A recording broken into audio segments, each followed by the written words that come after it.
Hello, dear students. Welcome. And today in this class, we are going to discuss the question and answers of your chapter Landscape of the Soul. But before that, let me remind you that you have a subjective test on Wednesday. So be prepared. Question 1 is contrast the Chinese view of art with the European view with examples. This has been discussed many a times. So the Chinese paintings are based on an imaginative inner or spiritual approach. Okay, it talks about inner thing, whereas the European paintings reproduce an actual view of an external or real object. European paintings are about the illusionistic likeness, quite similar they are with the real objects. The paintings of Wu Daozi and master painters of Europe illustrate the difference. We have seen the painting of Wu Daozi where he clapped and the cave opened and he entered, saying that there is some spirit which lives there in the cave. And in Europe, we have seen the painting where a painter drew a fly which was very real, that a person wanted to sweat it away, to fly it away. So these paintings are the examples of the difference. Next is explain the concept of Shan Shui. Shan Shui literally means mountain water, which when used together represent the word landscape. Mountain water, both are there in landscape. It reflects the Taoist view of the universe, that is, which includes more than two elements of an image. According to this view of the universe, there are two elements of an image or in the universe as well. Taoist represented that masculine and feminine are the both the parts of the universe. And as per this Shan Shui concept, yang is the mountain, the masculine part, and yin, the water, is the feminine part. But very important thing is that there is a third element as well, that is the middle void, empty space, where the two interact and the universe goes on. So this is the concept of Shan Shui. Next is, what do you understand by the terms outsider art and art drut or raw art? Outsider art is the art created by the artists who have received no formal training, yet they show talent and artistic insight. So they have not trained as artists. Art drut or raw art is about works of art that were in their raw state with regard to their cultural and artistic influence. There was no cultural influence, there was no artistic influence. They just created as they desired it. Anything like a broken teacup or bangle could be material for a work of art. Anything from a pin to a poster could be the material. Next is, what was depicted in the last painting made by Wu Daozi, the Chinese painter?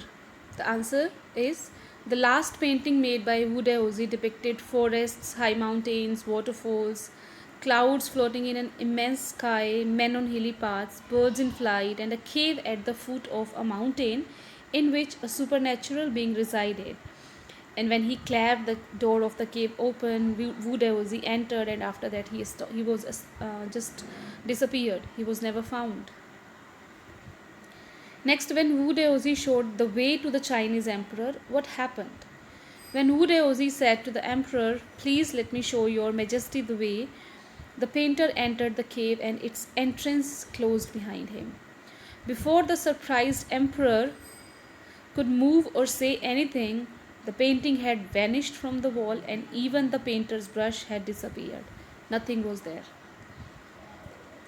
Next is, what do the books about Confucius and Zhuangzi contain and what do they help in doing? The books about Confucius and Zhuangzi contain many anecdotes that deeply reveal the spirit in which art was considered in their days. These anecdotes, explanations help the masters to guide their disciples in the right directions. So these are kind of explanation how the artists or the painters should work. What is the anecdote about a dragon's eye mentioned in Chinese literature? The anecdote about a dragon's eye mentioned in Chinese literature says that a painter who had painted the image of a dragon did not want to complete it by drawing the dragon's eye. Only that eye was left. But he did not want to complete it. The reason was that the dragon would be able to fly out of the painting and may be able to attack the poet. So you can see the, you can say, myths or these kind of Chinese literature stories about their paintings. Next is, why did the Flemish painter accept Quentin Matsys as a son-in-law? Earlier, Quentin Matsys was a blacksmith, which was not considered as a respectable profession. However, when Quentin showed his talent in painting by drawing a very realistic looking fly on the panel on which the artist was painting, Quentin was enrolled as the artist apprentice. Apprentice means trainee, and later accepted as a son in law. So, yes, he was a blacksmith, but he drew that fly so beautifully that he was able to marry the girl he loved, and he was now an apprentice to a famous painter. What do the stories, one about China and the other about Flanders, illustrate? These two stories, one about China and the other about Flanders, illustrate what each of these forms of art is trying to achieve. The Flanders form illustrates a perfect illusionistic likeness, dragon, which was just like looking like real one, while the Chinese form illustrates the essence of inner life and spirit. Okay, the outer beauty in Chinese painting is something else, but these completely deal with the inner life and spirit. What was the difference between the Chinese emperor and the artist in the anecdote? The difference between the Chinese emperor Xuanzong and the artist was that while the emperor commissioned a painting and appreciated its outer appearance, the artist revealed to him the true meaning of his work. Okay, so he could rule the territory, and the emperor was very powerful, but he was only able to know about the appearance of the painting, but the real meaning of the painting was um told to him by the painter only. It is further said the emperor may rule over the territory he has conquered, but only the artist knows the way within.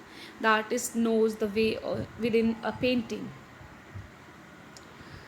What does a European painter want from the viewer, audience? A European painter wants the viewer to borrow his eyes and look at a particular landscape exactly as he saw it, from a specific angle. His painting is very much realistic, so everybody will see it in the same way. And he expects the viewer to understand it by just looking at it. Okay, if it is made like realistic, so everybody will be looking from the same angle and from the same specific angle, and they will be, all the viewers will be considering it in the same way. Next is, what does a Chinese painter want from the viewer? A Chinese painter does not want the viewer to choose a single viewpoint. His landscape is not a real one. He adds so many things in this, and you can enter it from any point and then travel in it.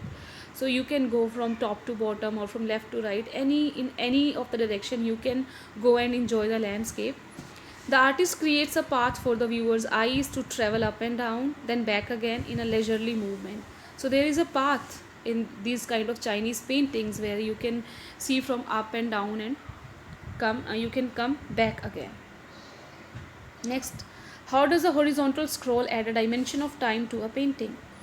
In the case of a horizontal scroll, the action of slowly opening one section of the painting, then rolling it up to move on to the other sections one by one, adds a dimension of time to a painting. And at one time you are just able to see the water which is horizontally lying on the earth, then you are able to see the middle void, then it is rolled up and you can see the hills. So you can feel the dimension of time to a painting. So these were the question and answers. Note them down in your fair notebook. And now I'm going to show you a video of a beautiful conversation with two